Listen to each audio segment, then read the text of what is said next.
ఒక ఊరిలో శ్రీను అనే చలాకీ పిల్లాడి ఉండేవాడు. పక్కింటి దాన్న అతని బెస్ట్ ఫ్రెండ్.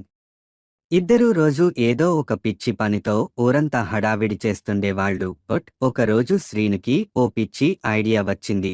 ఓరే దాన్నా, పులి ఊర్లోకి వచ్చిందంటూ మనం అందరినీ భయపెట్టుదాం అన్నాడు. దాన్నా బోర్కొట్టినట్టు నవ్వుతూ, బాగుందిరా, కానీ నిజంగా ఎవడైనా పులి చూసి వచ్చేశానంటే అదే కిక్రా బావా అన్నాడు శ్రీను. మరిరోజు వాళ్ళిద్దరూ గుబురుగా ఊరంతా పరుగులు తీస్తూ పులి వచ్చింది, పులి వచ్చింది అంటూ అరవడం మొదలుపెట్టారు. అంతా భయపడి ఇంటికెళ్ళి తలుపులు వేసేసుకున్నారు.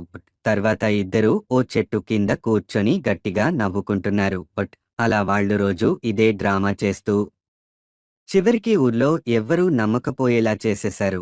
ఒకరోజు నిజంగా ఓ జూ నుంచి చిన్న పులి తప్పిపోయింది, ఊరిలోకి వచ్చేసింది. శ్రీను, దాన్నా నిజంగా పరుగెత్తుతూ ఇది నిజం, పులి వచ్చింది అన్నా. ఊరువాళ్ళు హహా, మళ్ళీ డ్రామా స్టార్ట్ అయిందా అంటూ ఎవ్వరూ పట్టించుకోలేదు.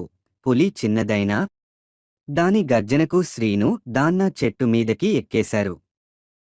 తర్వాత వాళ్ళు ఊరువాళ్లందరినీ సమాధానం చెప్పాలని నెత్తిన వేసుకున్నారు. ఆ రోజు నుంచి వాళ్ళిద్దరూ విన్నోళ్లైపోయారు. ఫుల్ కామెడీగా. మొరల్ ఆఫ్ ద స్టోరీ, అబద్ధాల్ని ఎక్కువగా చెబితే నిజాలు కూడా ఎవ్వరూ నమ్మరు.